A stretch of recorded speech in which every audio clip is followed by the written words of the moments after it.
What is going on, people? Welcome back to the channel and welcome to a brand new video. As you can see, it's been a while since I've uploaded, and for those who have continued to subscribe and had your notifications on, I do appreciate you all. Back again with another car flip, Toyota Aygo 70 plate. Let's have a look at this. So as you can see, we have definitely got a few color matches here on this one here. Front bumper's different, bodywork's different, bonnet's different, no badge, no number plate, no nothing. This is a category N vehicle. It was a category N when it looked like this. You can see it's not without its problems. Very low mileage on this one here. Got a really good deal. Auto Trader reckons I can retail this for about 8.5 grand. But first of all, as you can see, we've got a lot of work to do before we get that far. So let's start off by taking off that plastic on the front and actually examining what kind of damage we have, and then we'll take a closer look at the vehicle. So let's get into it. It's looking more like a car looking like this. I got the car looking decent enough standard. As you can see, everything's put back together. Car's got really low mileage. I had about 16,500 miles on this car when I got it. But it was quite a struggle getting this car looking like this, because one headlight, let me get this straight, one headlight from Toyota cost £500. And this car came, as you can see, with no headlights. As you can see, no bumper, had a missing front wing as well. So yeah, I've kind of just been sourcing parts here and there for this car. And some of the parts I've had to get directly from Toyota because they was just so hard to find online. It being a 70 plate, I don't think there's many of them. You know, if they got front end damage, they're kind of all gone. Majority of the cars are front end damage. And being a 70 plate, you know, parts are still quite expensive for this car. So I managed to actually find front bumper. Thought it was an exact match in color for the car, but as you can see, completely different color. But yeah, I paid £160 for just the bumper on its own. Had to go to Toyota to get that front grille. I had to purchase a lower trim as well. As you can see, the bottom there is missing a trim. I do need to paint that. I did get in like a silver color. This front grille here was about 55 quid before VAT. The badge that's still in the car is about £55 as well. Again, had to source that from Toyota. Yeah, there was quite a lot of parts needed for this car. I mean, comment below what you would do. Would you recommend sort of having, seeing as we got sort of gloss black here, we got gloss black here, would you recommend I do these alloys in gloss black to sort of go with the theme of the vehicle, as well as this lower bit of trim here? Would you recommend doing that in gloss black as well? The front badge is going to stay in chrome. We do have chrome in all the headlights as well, so I think leaving the front badge in chrome will go kind of really well with the rest of the chrome of the vehicle. Let's have a look at the car and see what I got. And have I made a mistake? Have I overpaid for this? It's got about 17,000 now. I've been driving around for a few weeks now, but looking at the car itself, looks pretty good. There is a little dent here I've just noticed. Moving over to the front door, looks really good. Passenger door, you know, you can see that there is forklift marks. I reckon that will polish out, but that at the bottom is definitely not going to polish out, so we need to touch that up. Tires on the car definitely need replacing, because these front tires, they're absolutely bald. But yeah, man, car looks pretty decent. Rear tires pretty good. Again, what do you reckon? Leaving these wheel trims in silver, or would you recommend doing them like a gloss black to go with the rest of the theme of the car? Definitely got some polishing to do here. Hopefully that comes off. If not, we're gonna have to touch that up, then polish it. And this is what I mean as well. If you look at this where the number plate is, that is a gloss black in there. So maybe doing the wheel trims gloss black might kind of make the car look good. Overall, looks really good at the back. We do have some scuffs here that I've just noticed, so hopefully that polishes out. Overall, pretty decent, man. Rear tire, pretty good. That's a Continental.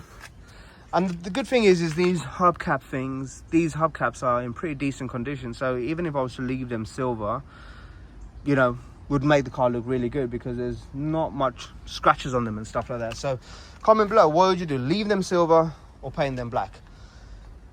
Or paint them gloss black? But overall, the rest of the car looks pretty decent. Quite happy with it. I have got a quote for the painting. We got a wing to paint, we got a bonnet to paint, and we got a front bumper to paint, and that's 150 for the wing, 150 for the bonnet, 150 for the bumper. So that's about £450 before any VAT is added to that as well. And the nearest appointment I can get that done is September. So what I've decided to do is just go and get some paint matched up to the car. Right, so we're here to get the paint match on the Toyota. And this is why we've come to places like this, because you want to get your paint matched to the exact colour. So you got all three of them there. They're all the same shade, but slightly different. But go on. If anyone that wants to know, paint codes are there. Okay, 1EO. That's what he reckons. Okay, so that one there. Go on, give me the next one. Oh, I think it's that one. Yeah, give me the last one. Oh, bro, that one there seems like the match, man. I think it's that one. That definitely has to be it. Seriously, give me the other ones again.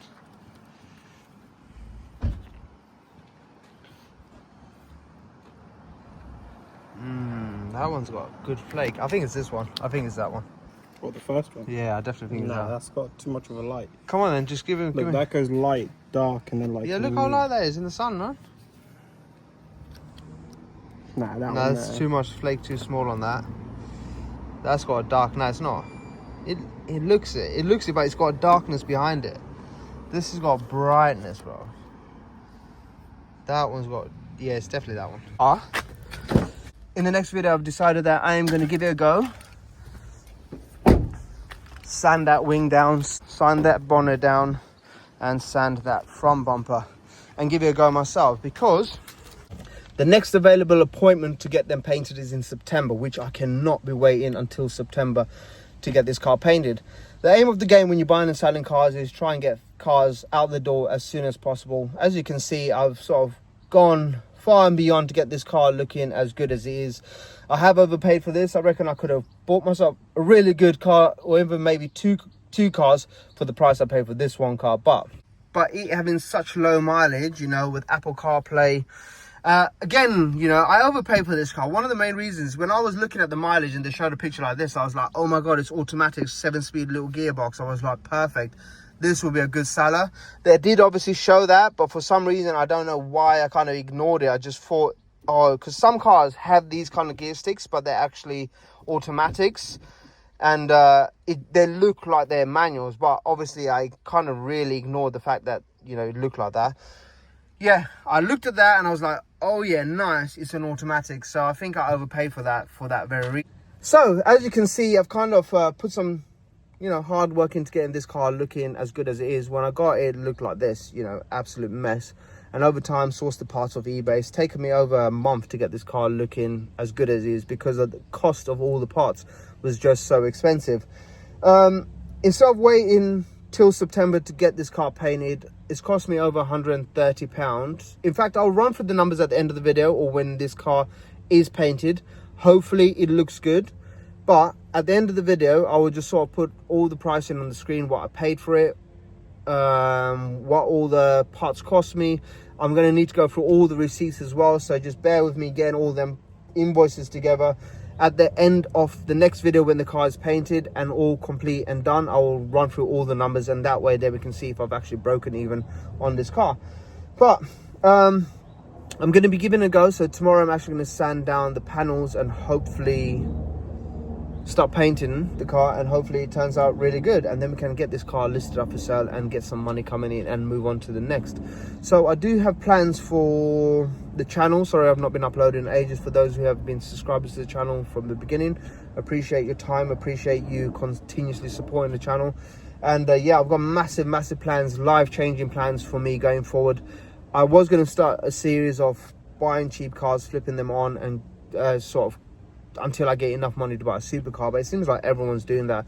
I've got better plans to do with that money. I've got things that are actually going to change my life, and, you know, hopefully change the direction of the channel and give hope to many more people that are interested in buying and selling cars. So yeah, that's going to be another video. Once we're done with the topic of this video here, I will explain exactly what's going on. I'll be uploading content every single week as well, hopefully twice a week if I can get enough content done. If not, definitely we'll be uploading one video a week, either Sunday or Monday. We'll see how we get on when I upload the car, but stay tuned for that. Yeah, thanks a lot for watching. I will see you people in the next one when we get sanding down on this car. In fact, before you go, what would you recommend I do? Because I do need a bit of advice on this one here. Would you recommend sanding the panels down on the car? I think it's going to be the easiest. But would you recommend me taking the panels off the vehicle so I can paint them? That way there I can minimize the overspray, and I don't need to be as careful as you would do while panels are on the car. That way there you sort of can get a better coverage on the panels, considering I'm going to be spray painted with cans, which is going to sort of already make things difficult. I think taking the panels off the vehicle would be the better option. Comment below what you would do. Leave the panels on the vehicle, mask everything up properly, and then paint them on the vehicle. Or would you take them off and repaint them? That way there you can get in all the gaps and everything and minimize the overspray. Yeah, comment below and let me know what you do. I will see you people in the next one. Thanks a lot for watching, and please, if you're not subscribed, please like, subscribe and share. I've got a lot of good content for you people, I promise you that. I will see you people in the next one when we run through the numbers of this car and see if I've actually made anything or I've made a loss on this. Stay tuned, because as of now I actually don't know. I have overpaid for a shitload of parts because it was just so hard to get. But yeah, more on the cost of everything in the next video. See you people later. Bye bye.